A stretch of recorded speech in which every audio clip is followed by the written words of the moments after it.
Friends, MNC education में आप सबों का स्वागत है। आज सेट 15 क्वांटिटेटिव एप्टीट्यूड का हम करने जा रहे हैं। एक सीरीज हमने चलाई है। उस सीरीज के अंदर जो SSC CGL मार्च 2020 में हुए थे, उनके हम 10-10 क्वेश्चंस का एक सेट बना रहे हैं। सेट हम सॉल्व करते हैं और उसी का ये 15th सेट है।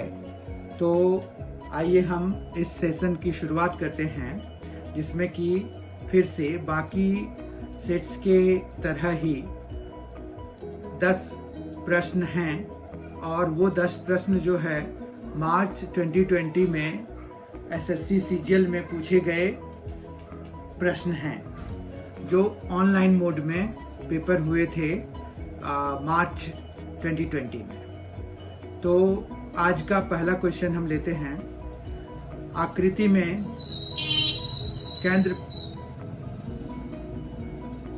में केंद्र P और Q वाले दो वृत्त बाह्यतः बिंदु R पर स्पर्श करते हैं। स्पर्श रेखाएं AT और BT उभयनिष्ठ स्पर्श रेखा TR पर बिंदु T पर मिलती है। यदि AP 6 सेंटीमीटर है और PT जो है 10 सेंटीमीटर है, तो BT की लंबाई ज्ञात कीजिए। ये हमें पूछा गया है।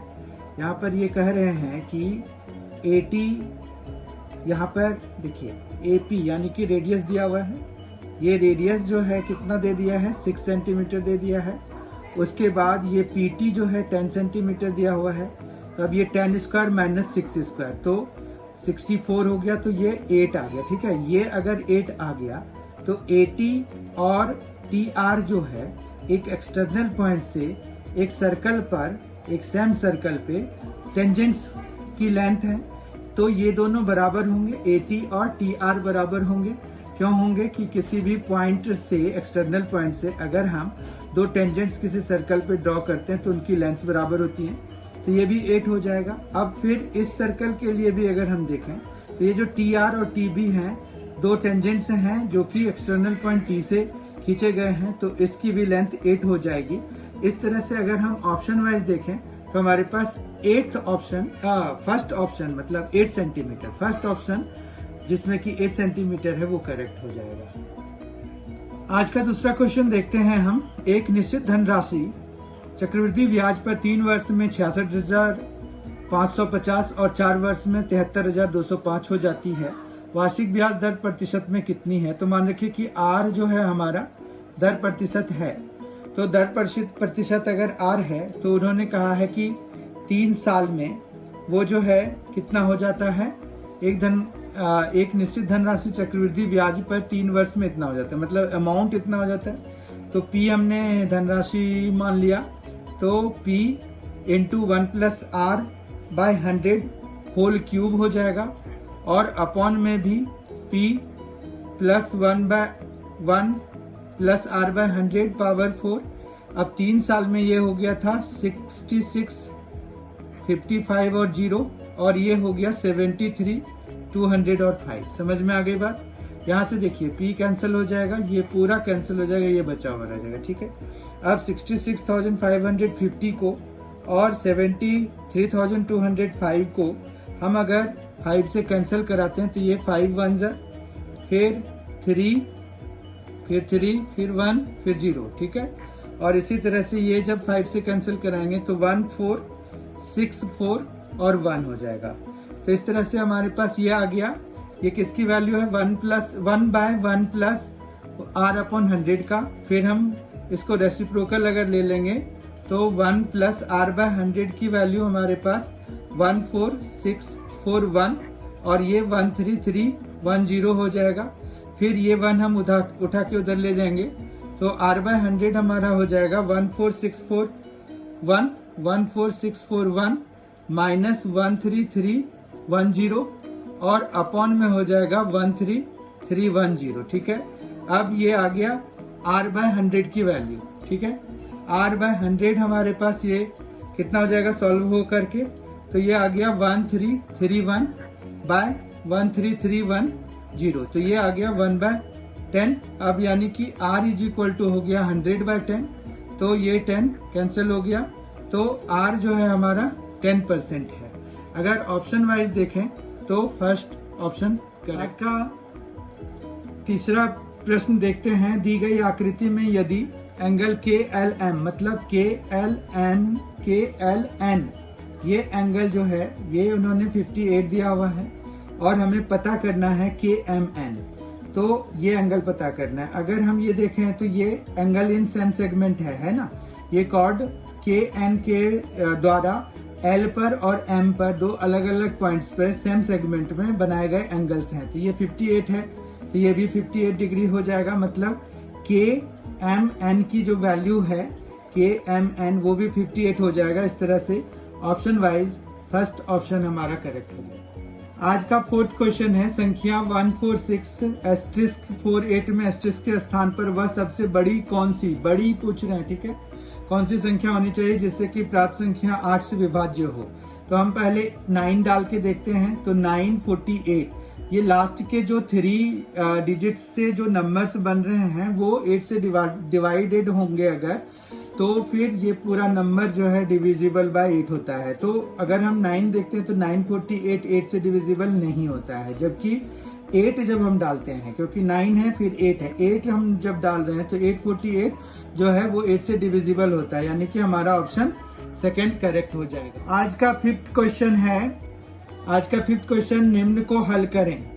तो sine 40 degree by cos 50 degree, cosec 50 degree, sec 40 degree, -4 cos 50 degree, cosec 40 degree. देखिए इसको अगर करना है तो हम साइन 40 डिग्री और इसको हम फिर से साइन 90 डिग्री -50 डिग्री लिख सकते हैं।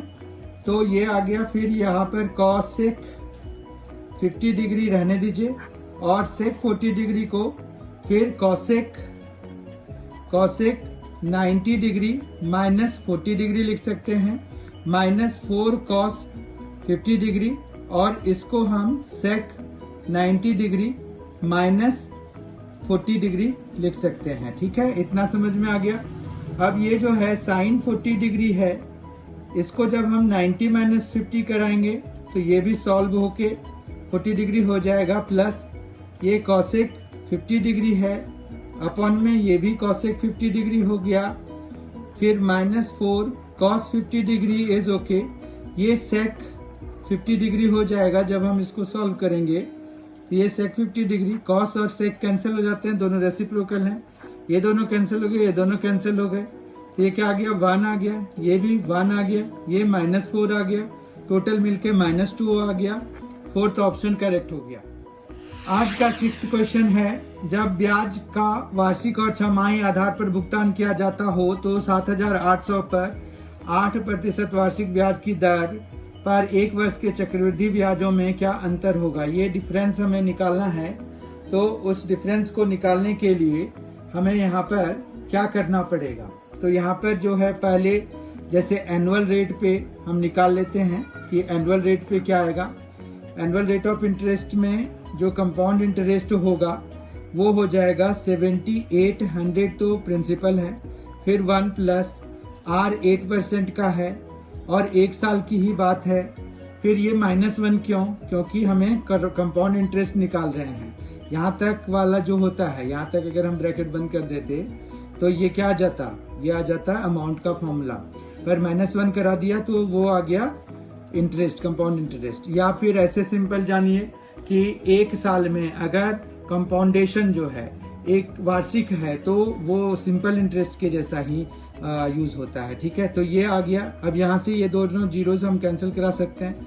ये 8 8 64 6 हो गया, 8 7 56 प्लस 6 56 और 6 मिलके हो गया 62, तो 624 तो इसका सालाना वाला हो गया। फिर अगर 6 मंथ्स पे या हाफ ईयरली अगर देखें तो 6 मंथ्स वाले में क्या होगा, तो 6 मंथ्स वाले में जो CI होगा उसके लिए देखिए 7800 तो प्रिंसिपल रहेगा ही, 1 प्लस 4/100 क्यों, 4 क्यों, रेट ऑफ इंटरेस्ट यहाँ पर आधा हो जाएगा। क्यों हो जाएगा, क्योंकि हाफ ईयरली कंपाउंडेशन हो रहा है। फिर यहाँ पर 1 साल में कितने हाफ ईयर, 2, तो ये आ जाएगा, फिर माइनस 7800, ठीक है। इसको अब सॉल्व करना पड़ेगा, तो ये आ गया 4, ये 25 हो गया, तो 7800 इंटू 26/25 इंटू 26/25, ठीक है, इतना समझ में आ रहा है। और फिर माइनस 7800, ओके। तो ये आ गया हमारे पास 7800 कॉमन ले लेते हैं, तो ये बचेगा 26 इंटू 26 मतलब 676 और फिर 25 इंटू 25 625 अपॉन में 625, ठीक है। दोनों को माइनस कराते हैं तो 7800 इंटू कितना आ जाएगा 676 माइनस, तो ये 51 और इधर आ गया 625, ठीक है। फिर इनको हम जब कैंसिल कराएंगे तो ये 25 से कैंसिल करा देते हैं, तो 25 टाइम्स में हो जाएगा 7800 जो है 375 हो गया, 75 2 हो गया, 200 हो गया। तो ये जो है एक्चुअली ये 75 तो 30 हो गया, तो 1 तो 5 50 12 हाँ 2 312 और ये आ जाएगा हमारा, इसको अगर कैंसिल कराएंगे तो 2.04, ठीक है। तो 2.04 हो जाएगा। तो इस तरह से जब हम इनको मल्टीप्लाई कराएंगे तो हमें आ रहा है 636.48, ठीक है, ये आ गया। ये देखिए 12 4 से 48 हो गया और फिर ये जो है मल्टीप्लाई हो गया, तो ये आ गया 636.48। अब हमारे पास माइनस कराना है टू नो द डिफरेंस, तो 624.00, तो ये डिफरेंस हमारे पास कितना का आ रहा है, ये 48 हो गया, ये 2 हो गया और ये आ गया 1, तो 12.48 रुपीज का डिफरेंस आ रहा है। अगर कंपाउंडेशन जो है वो 1 वार्षिक की जगह पे 6 होने लगे तो, ठीक है, 1 साल के अंदर। अब ऑप्शन वाइज अगर देखें तो 4th ऑप्शन हमारा करेक्ट।